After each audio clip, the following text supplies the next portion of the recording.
Hello and welcome to another Q&A for fasting. I'm a dry faster. I do water fasting, but mostly dry fasting.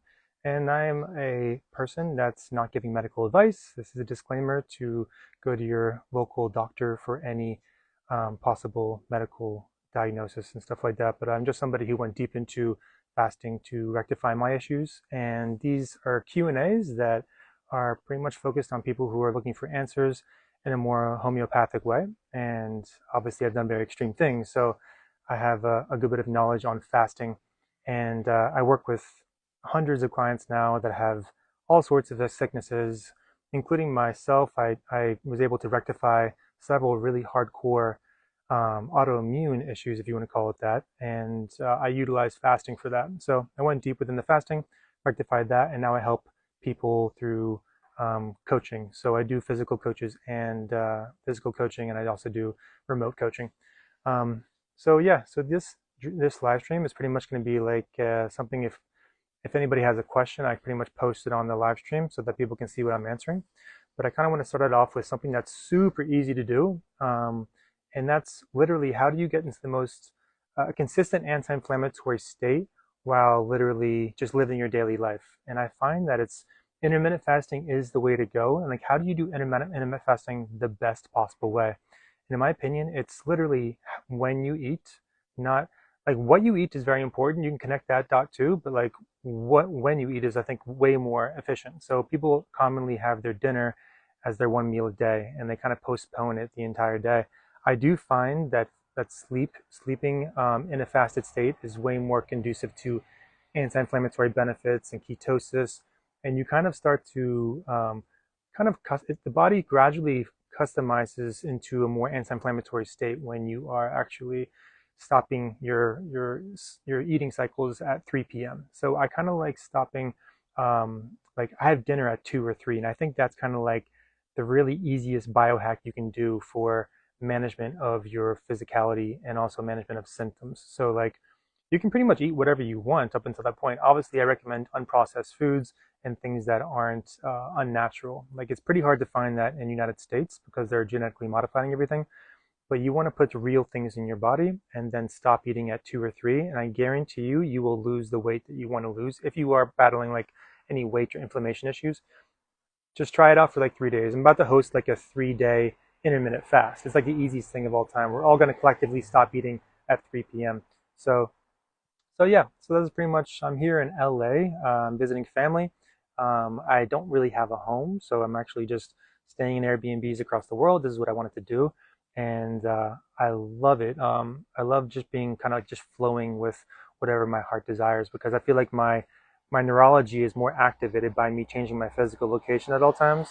So if I become more, I think routines are beautiful, but for me, routines kind of make me more complacent neurologically as well. So I'm smarter and wittier when I'm changing up my location, just going with the flow. And also, I like to be nimble during this time. Obviously, there's a lot of disruption going on in the world, economic disruption, health disruption. Like people are figuring out the truth. And I think people who are very wealthy in the world are having to relinquish control of certain paradigms that were existing before. So economic paradigms right now, I think, is going down. So not going to go into it, but obviously fiat currency is being disrupted, and they're printing more of it, and it's causing more issues. People can't afford rent, and I want to stay nimble because I feel like chaos is going to ensue at the end of this year. Not trying to incite fear at all, but like it's kind of good to have a plan to just possibly get out of the country, be in paradise. You know, go to tropical environments where you can grab a fruit from a tree and be good to go. Anyway, so yeah, once again, I'll be pinning the questions that people have. This could be like a short, it could be a short live stream, but yeah, and I'll be addressing it then. So I guess the first question, I'm seeing a lot of names I recognize, by the way, so it's good to see all you guys. These things are really fun. I definitely recommend doing live streams. It challenges you to kind of think on your toes and be more authentic. So yeah, so this first question is, what do you eat on a usual day-to-day life? So yeah, usually this is exactly how I start my day. I wake up and I have spring water with sea moss, but I put a little bit of iodine in the water. So I'm getting that anti-inflammatory, anti-parasitic effect from the iodine water. and I'm infusing it with sea moss, so sea moss capsules. So my body's getting the minerals and the anti-parasitic effect of the iodine right off the bat.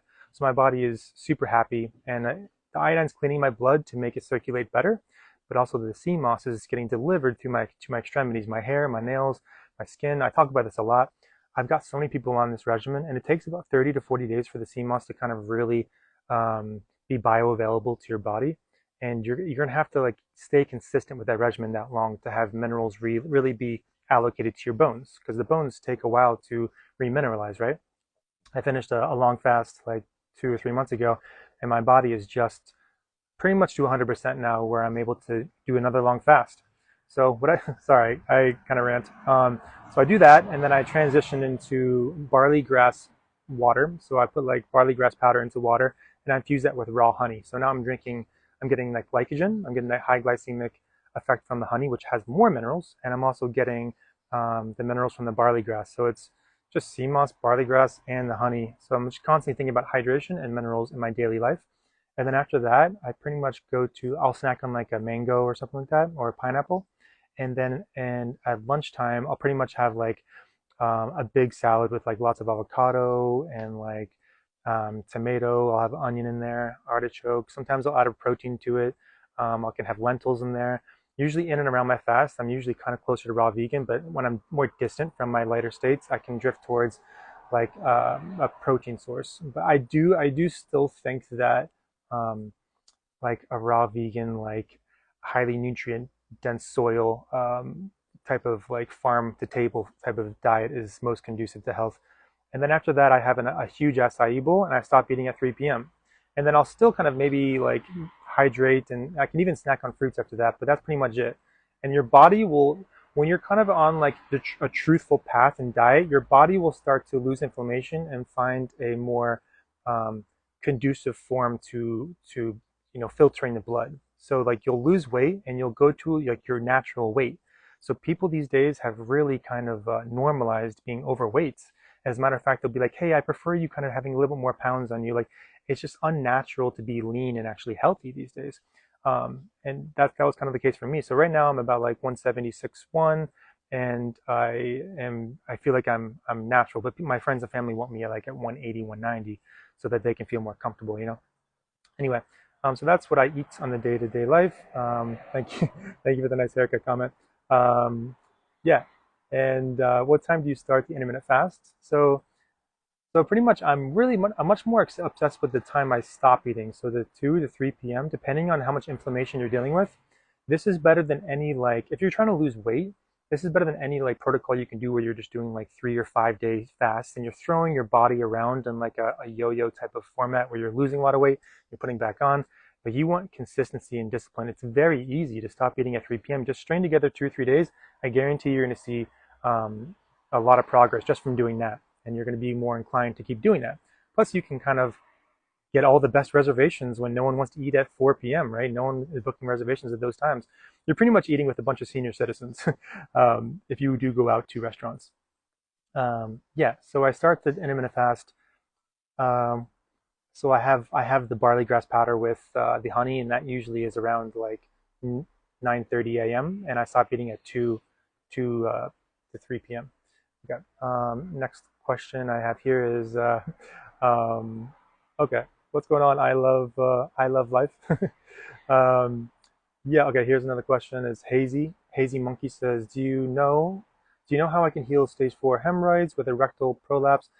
Almost every day I require salt water flush to properly eliminate, even on all fruit. Life is a nightmare. So this is something that's hard for people to sympathize with. There's people with hemorrhoids. I have a really good friend that is also dealing with hemorrhoids, and in my opinion, like I'm a parasite guy, so I really focus on everything as a parasite. And so I had 3 different hardcore conditions that I pretty much was allocating towards a parasitic infection. So since my brain thought that, I was like, well, why don't I just utilize autophagy and starvation to get my body back from it? And it actually worked. So I was right about that, even though I was pushing the boundaries beyond the amount of days people thought was feasible on a dry fast, right? So it was a constant unraveling of the detox onion of my body to go deeper and deeper. And it was the most beautiful journey I've ever been on my entire life. And I recommend it for anybody not to jump far into it, but go start small. So with the hemorrhoids thing, this is why I'm bringing it up. The hemorrhoids thing, I think, is also a parasitic infection. So think about food poisoning and think about like any bacterial infection you can have in the colon. That's a form of it. It's just a resilient bacterial infection that's constantly getting fed by you eating, right? So you can actually feel good for a few days if you do like a fast. If you do like a short fast, you'll feel like your symptoms have lessened because you actually have starved out that bacterial infection that is the hemorrhoids in your rectum. So what does that tell you? It tells you that fasting would work if you went the distance to cure the hemorrhoids, okay? But it also tells you do not get surgery because you can't just like cut out the parasitic infection. It's existing in the gut. So things that I recommend outside of fasting, things that are anti-parasitic, okay? So I obviously recommend iodine a lot. So you DM me, I'll send you an iodine protocol that I really recommend. The body loves it, the body requires it. All the cells really love iodine. The thyroid needs iodine to produce hormones. So it's all about balance. You can't have too little, you can't have too much, right? So the next thing I like to have that's anti-parasitic is CMOS it's apple cider vinegar capsules, because if you drink it, it can break down the enamel on your teeth and strip away on the healthy calcification on your teeth that's already there. So the capsules get to your stomach and then it gets to your colon, and it's able to have an anti-parasitic effect on the hemorrhoid type of parasite. So those are the two things I do, and eventually I'd work my way up into the fast where I'm able to eliminate that bacteria altogether, because I had unhealthy stool, if I'm being completely vulnerable here, that was actually inhibiting me from like feeling completely healthy. So like I had that for years, and it was just kind of like I never felt good after going number 2. So, and now since I did a fast, I was able to completely annihilate the bacteria, good and bad, within my colon. And then you reset your gut biome. So now you can choose the foods you want to put in to repopulate your bacteria gradually. This is a gradual process. Your body has more bacteria in it than stars in the universe. So it's kind of like a crazy thing. It's a ton, like the bacteria is actually a huge part of your immune system. And right now, you know, this hemorrhoid infection is kind of winning the war. And then you're kind of experiencing maybe, so people with hemorrhoids also, like wherever you're sweating in the body is usually where your body wants to purge certain unfavorable liquids. So say you're sweating on your ass, actually. People will sleep, and with hemorrhoids, they actually will get sweaty asses because their body's trying to purge out this infection that is constantly consistent, you know? So some people have like really sweaty armpits. That's like a really important lymphatic pathway in your armpits. It's obviously close to your nose, so you can smell if your colon is clean, and you can also relieve any unfavorable lymphatic fluid there. So like just sweating all the time is kind of a sign that your body's at work trying to purge something. So I would eventually do those two things. I just like the iodine, I like the apple cider vinegar, and I also like to do these smoothies for the hemorrhoids too, which is adding just a little tiny bit of bentonite clay in your smoothies. A little bit goes a long way, like even a half a teaspoon. It's going to be able to pull the pathogens and the toxicity from your colon walls, just like it does in toothpaste when you brush your gums. The bentonite clay is a game changer. Gandhi was obsessed with bentonite clay. Bentonite clay has been around since Egyptian times. It's a miracle thing to involve those three things. You know, apple cider vinegar, iodine, bentonite clay. Okay. I'm waving at some of you guys. I'm just kind of keeping this flowing with different questions. Next question I have here is, it's not letting me pin it, but Johnny Bart says, we have surpassed the pagan division, dividing people, which creates division and evil in the world.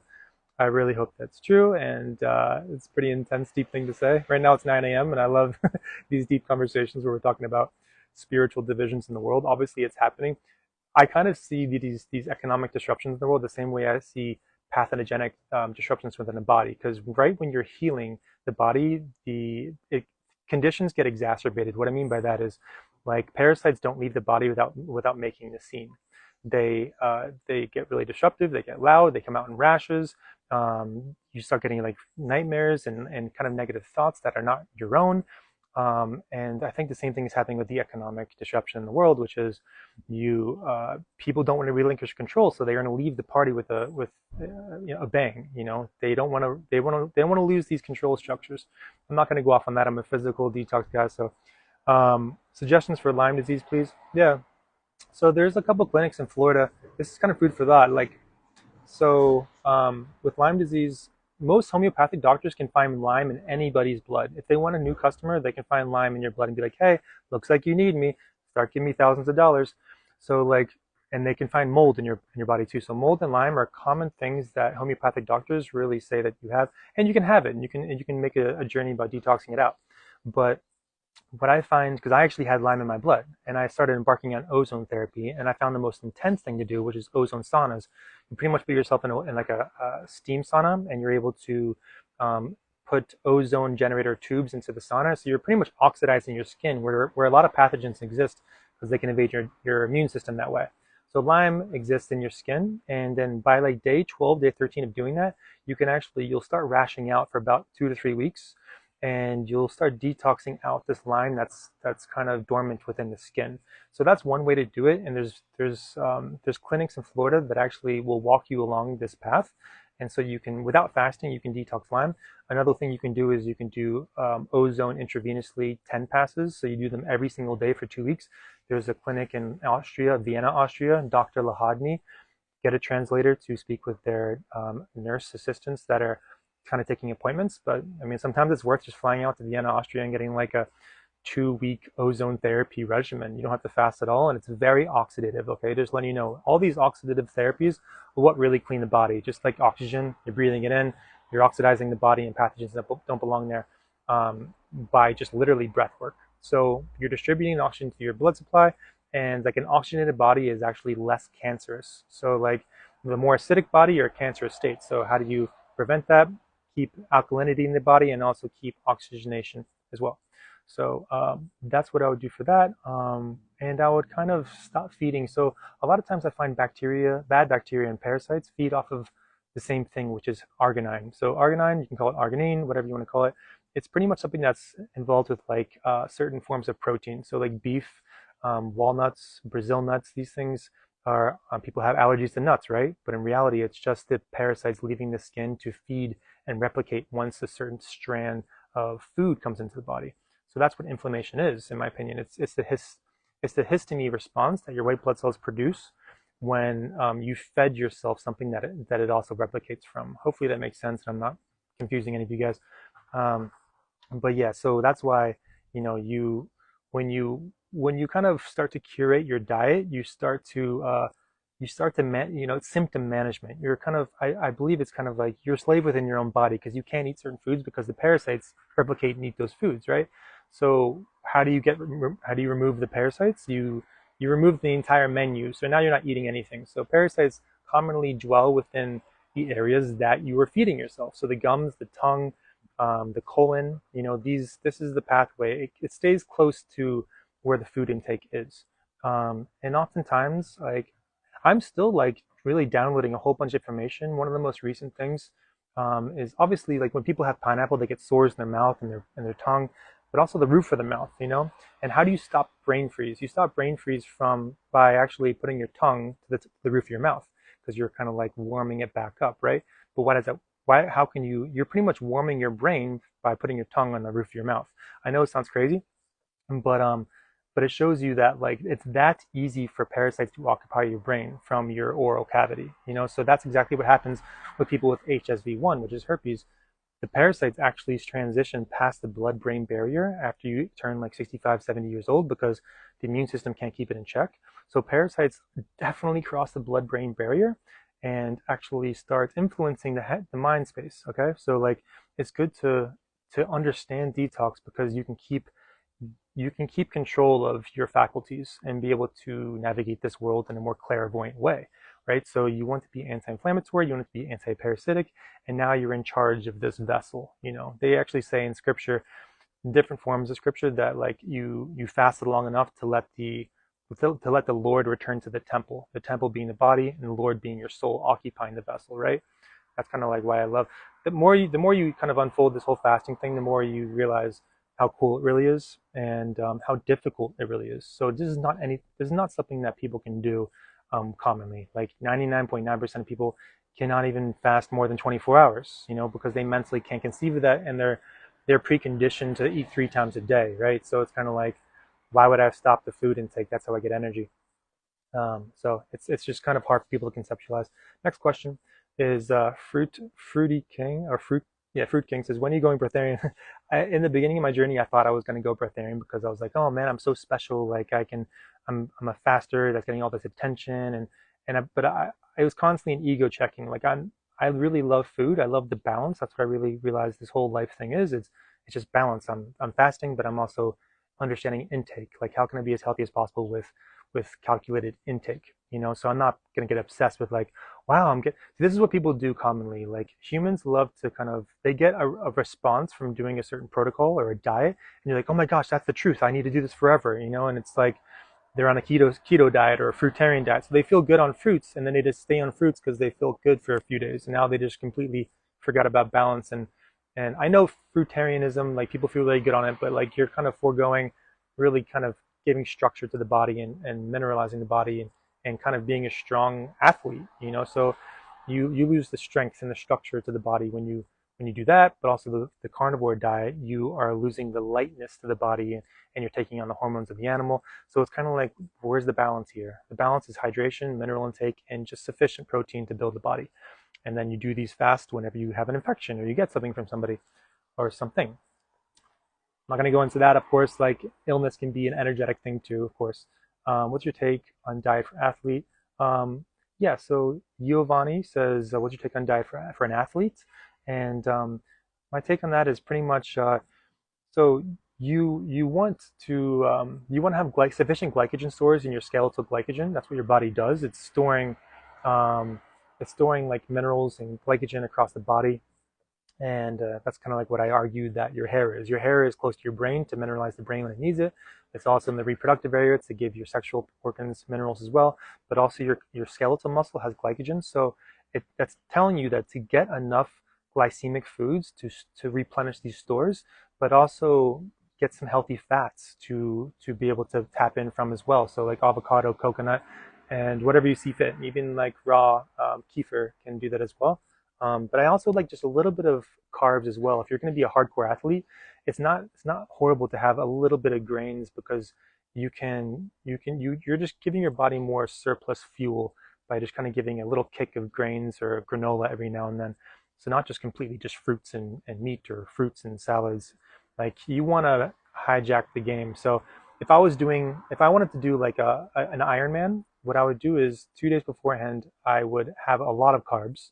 So I'm getting those stores and then I'm getting completely hydrated. I'm also replenishing my electrolytes. So now my body is able to distribute my oxygen throughout my body with the potassium. And then I'm actually able to just start focusing on hydration and a little bit of protein. And then the day of, I would take a sauna actually, because your skin is breathing during these exercises, and then replenish the electrolytes once more. And then I have some fruit. So sauna, electrolytes, fruit, and then I'm ready to go. And even when you're on that Ironman, you can start taking like a coconut product or a butter or a peanut butter product to kind of keep because you're gonna go into ketosis eventually in that endeavor. Okay, juice. Probabel says juice for the season. Yeah, I like pretty much.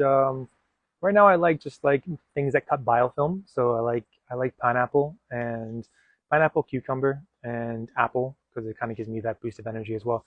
I left my juice up in my Airbnb, so I actually booked an Airbnb right next to my brother's Airbnb. So I'm at his house because it has better Wi-Fi. So I was like, yeah. So anyway, so this one person says, Andrea says, can herpes virus be detox for the dry fast? Yeah, absolutely. And you'll see with the book that I'm releasing hopefully soon when the editor gets done with it that is proven that can definitely happen. A lot of people are born with HSV1 and HSV2. It's a very popular virus that a lot of people honestly are in denial about. So I get these people that are like, hey, I'm getting these symptoms. I'm like thinking to myself that they have herpes, but they don't want to admit it. Which is it's a disgusting thing to affiliate yourself with.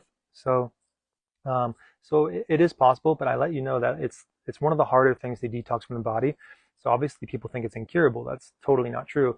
It just really kind of tethers to your nerve ganglions. So you have to detach it from your nerves, but also it's dormant in your jaw, or it's dormant in your gums, your tongue, or your reproductive area. It can be dormant in the back of your spine, the back of your neck.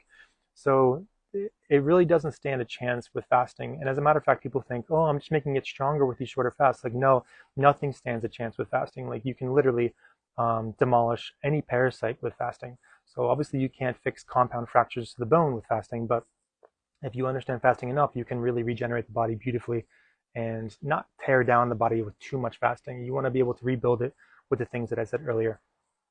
So yes, it can be. You just have to do a long fast and build up to that. Not medical advice once again.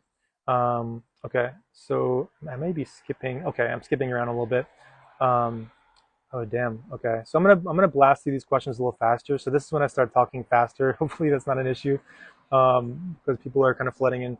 Okay, so I answered that already. Um, so this person's asking if you recommend ozone, would you recommend internal hydrogen peroxide? No, I would not, because it's symptom management. You're not gonna be able to cure anything with internal hydrogen peroxide. You're gonna feel like a little bit better, but you're gonna be oxidizing good bacteria from your gut biome too. So let your white blood cells utilize the hydrogen peroxide naturally because they're already producing that, and don't drink it. It's something that people kind of they get stuck on that journey, and there's nothing there at the end of the day for the hardcore illnesses. Do you believe the mind and emotion? So this person says, do you believe the mind and emotion and good and bad will affect the detox and parasites? Yeah, so absolutely the mentality affects your physiology. Then I don't really care about these woo-woo concepts. I wanted the physical cure. I don't care about like, so I gradually understood that like what you're thinking absolutely does affect your physiology. So if you're nervous around somebody, you're blushing, you actually blush internally as well. Your body turns red from the inside. So just like when you're sexually active, your thought can make your reproductive area have blood flow there, right? So your thoughts completely alter your physiology, and being calm during a fast and telling your cells like everything's all good, I'm choosing to do this, will allow them to will be at ease as well, um, and allow you to be more energetically open to heal certain energetic pathways and also lymphatic blockages as well. Is liver failure able to be reversed? So think about the liver as like this is kind of something that happens with people that constantly are feeding their bodies, and their liver is like the doctor of the body. It's dishing out the minerals and the nutrients that the body needs, but it's also storing glycogen within the liver too, so fat. So you can get a fatty liver by eating too much fat. So how do you replenish the liver? Because it's almost like a lizard tail. You cut it off and it regrows. It's very amphibious. Um, so so what I do is I would do like a 7 day fast. A 7 day fast really regenerates the liver beautifully, and don't just jump into fats right away afterwards. Like make teas with like milk thistle, and keep the liver kind of clean, and then gradually work your way back into fats, because the liver is very intelligent with regards to storing glycogen and fats. Yeah, so just I would incorporate fasting and clean out the liver with that, and it'll regenerate quicker than you think. Okay, next question. What's the name of the doctor in Austria? Dr. Lahodny, Lahodny. Hopefully he's still doing it. Good to see you. Be fruitful.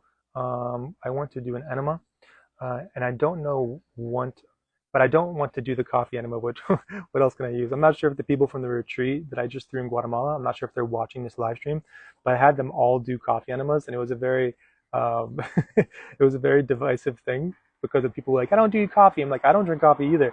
It's just very, it's an irritant. It's an irritant to the body. So the body's trying to get rid of the coffee. That's why people I feel like feel energy, because it's blocking the sensor in the brain that tells you that it's tired, but it's an agitation to the body that the body wants to purge. It's very purgative to ingest it. So when you take an enema, coffee enema, it's also very conducive to discarding lymphatic sludge. But you don't need to do that at all. You can definitely do just like warm water with like a lemon wedge in it, and that'll be efficient for an enema. Just make sure you do like more than you think. So like 3 to 5 enemas is kind of like my sweet spot. I usually do like four enemas, and you'd be good to go. Fasting, I'm afraid of losing more weight. Okay. Um, so sometimes James C. Jones says fasting, I'm afraid of losing more weight, and that can be something that some people can be losing a lot of weight just from being hijacked by certain bacteria and pathogens, right? So they lose a lot of weight just from doing that. Um, so sometimes doing something anti-parasitic and then adding some more carbs to the body, you're going to be able to put weight on healthily. So I have friends that are actually very skinny and they think that they're healthy, but it's actually um, one of them has hemorrhoids, and it's kind of like, okay, you have bacteria and pathogens eating from within you that are shitting out toxic waste as well. This is common in the body, and it's hard to understand that you have this sometimes, but your bacterial profile can make you lose a lot of weight in an unhealthy way as well. So being too fat and being too skinny can be seen as an unhealthy thing. So doing anti-parasitic methods, like I mentioned before, and and then incorporating fasting gradually, So we can talk further if you just DM me or book a consult. I got you. I'll probably post this as well, this live stream. So, okay, cool. 40-day dry fast possible. Yeah, Johnny Bart's, a 40-day dry fast actually is possible. And I know people are like, no way, there's no possible way that can happen. Um, I'm not saying that I'm going to do that in my life, but I mean, like, I never imagined I would go beyond 3-day dry fast, right? And so I did 20-day dry fast a few times, which is a dry fast for people who don't know is no food and no water. So at this point in my life, I'm downloading different information that can actually get me safely deeper into those fasted states. So, and that's kind of like why I have information out there. It's to kind of guide people safely through these processes in case they want to partake in fasting as well. Obviously, dry fasting works way quicker than water fasting, and it's hard for people to conceptualize why no water. I'm about to make a post on this, but it's just a lot of times your internal fluids, your mucus, and inflammation in the body is hijacked by certain bacteria that's able to travel within you. So by you dry fasting, you're taking back those internal fluids more aggressively, but you're also drinking yourself. So you'll be urinating every single day because you're drinking your fat stores, which is your preferred method of hydration for your body because it's storing sufficient electrolytes and salts and vitamins, if you want to say that, in the fat stores as well. And it's also able to convert the fat into ketones, and it's a very healthy thing. So if you have fat in the body, you can fast, but obviously I prefer people to have a lot of weight before they embark on these longer fasts. So Golbushka says, I would like to cure varicose veins, spider veins in the legs.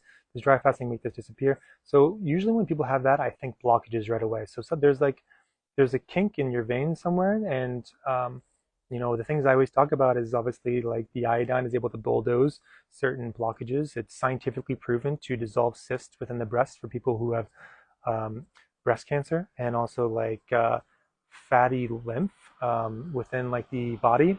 Iodine is really good at solving that. But like I said earlier, the ozone, intravenous ozone, will actually bulldoze the varicose veins and unclog them, so it's able to be relieved as well. So intravenous 10 pass, you can even localize it and get injected ozone into that area specifically. But yes, fasting will work. You just have to do the longer ones. I would definitely recommend starting with water fasting with that, but you can absolutely make that disappear. That's something that a lot of people are suffering from, and it's super easy. I know it's pretty aesthetic, but it's also showing you what's wrong in the body as well. If you recommend, do you recommend? Okay, all right. Okay, okay, yeah. So this person's asking me how old I am. Yeah, I'm 37 actually. Um, yeah. So I mean, it's kind of weird. I don't really celebrate a number anymore. Like I know it sounds cliche, but like if you so fasting's a feeling state. You go farther in fasting from just kind of like communicating with the body. So that's how I see age as well. It's a feeling state. I'm not gonna think, oh, I'm 37, I'm 30. Like it's just it's more fun for me to kind of go with like how I feel and do the best possible thing rather than same thing with the gym. If I'm starting to like count the reps, then I'm actually not focusing on my form. Okay. The same thing with the age. If I'm starting to count the reps of my age, I'm not focusing on my form of living. Okay, so Mary loves fruit. Okay, lemon. Okay, cool. Does urine without using? Okay, okay. All right. I knew we wouldn't go through a live stream without someone mentioning urine. Good build up foods for workout recovery. Yeah. So I obviously balance fasting with muscle development, and it's good to take it very easy after you fast because your muscle glycogen needs to be replenished gradually as well. So you can actually tear your muscle tissue easier if you do these long fasts and jump right into aggressive, arduous activities. So you want to think, okay, what does my muscles need? My muscles need three things. They want hydration, they want the glycogen, and they also want a little bit of protein, right? So how do you give it those three things? Getting oxygen delivery to your muscles as well is really important. So it's just doing the diet that I said. Your body is super intelligent. It's going to allocate what it needs across the body. So just think about eating real living foods that are actually not cooked into oblivion. So they're carrying the enzymes that you eat them with, but also you're getting the sufficient protein to actually build structure on the body. Okay, so look at foods as this. It's kind of like so fruit is carrying the salts. It's also carrying the sugars for the body that the body needs, and also it's also carrying the minerals and hydration. So fruit is pretty much carrying the lubrication for the minerals to travel across the body sufficiently. And that's how food should be. It should carry the hydration for the minerals to travel around the body as well. Anyway, so I'll go back to what I said before, how to regrow a receding hairline. You got to think about pretty much like getting circulation to the top of the scalp. And how do you do that? And if you have too much lymphatic um, matter on the top of your head that's clogging the hair follicles, the hair follicles will shrink, and then you'll end up losing hair and you'll get a receding hairline. So you want to think about circulation, minerals, and keeping your headspace clean. Like even putting aloe water on top of your head has the enzymatic effect of like kind of dissolving that mucus, because that's what dandruff is. It's pretty much mucus flaking off, and you're witnessing that pretty much. So think about these three things. And getting exercise. So people who exercise obviously have great hair as well. Yeah, so that's pretty much what you want to do. And you can use the ends of your fingertips too to stimulate blood flow to your headspace as well. So like not your nails, but your fingertips. And you want to like kind of like, I'm always rubbing my scalp and like pulling on my hair. So I realized that when people get their hair pulled, and they actually feel pain, and it's not like pleasant, that's a sign that your hair is not strong and stable. And I think that's someone who's not mineralized, not sufficiently mineralized. So you want to have clean blood, and you want to have minerals flowing through the body efficiently. Anyway, yeah, moving on. I'll probably do like 2 more questions. I'm sorry. Okay. Yeah. Okay, so would you be, yeah, so I do consults as well. So if you want to book a consult, like obviously I can mentor you. That's what this person's asking as well. So yeah, what's your take on shorter? Okay, so Macadamia says, what's your take on shorter 48, 72 hour weekly dry fast? I think it can be very beneficial, but if you're super skinny to begin with, you're going to be constantly in like a frail, skinny state, unless, like, it can be very healthy. It can be a very healthy thing to do, but you have to prioritize like rehydration, and because that's the thing. So people get too obsessed with dehydration because they see how like effective it is in detox. You want to be able to like remineralize and rehydrate the body in between these fasts, and like, because you can gradually be more and more dehydrated. So one of the common questions that I get, which I would have asked as well, is, what do you think about the people who are starving in Africa? What do you think about the people who are dehydrated in Africa? So the thing is, this can happen in America as well. It's like people who are constantly just never getting hydrated enough, who are constantly just throughout like a year can pretty much be never hydrating their body. So they're actually more dehydrated than somebody who would be dry fasting. So dry fasting is, there's a time and a place. You hydrate before and after. And with somebody who doesn't understand hydration or has too much mucus in the body, they're not getting cellularly hydrated. So anti-parasitic modalities and also getting proper real living hydration in the body, that's the name of the game. And that's how you really live a long lifespan, in my opinion. Yeah, okay. So, all right, so I'll do one more question and then I'm going to bounce. Okay, yeah, there's been no sound since the UTI question. Damn, okay, sorry. At least hopefully I found it pretty fast. Yeah.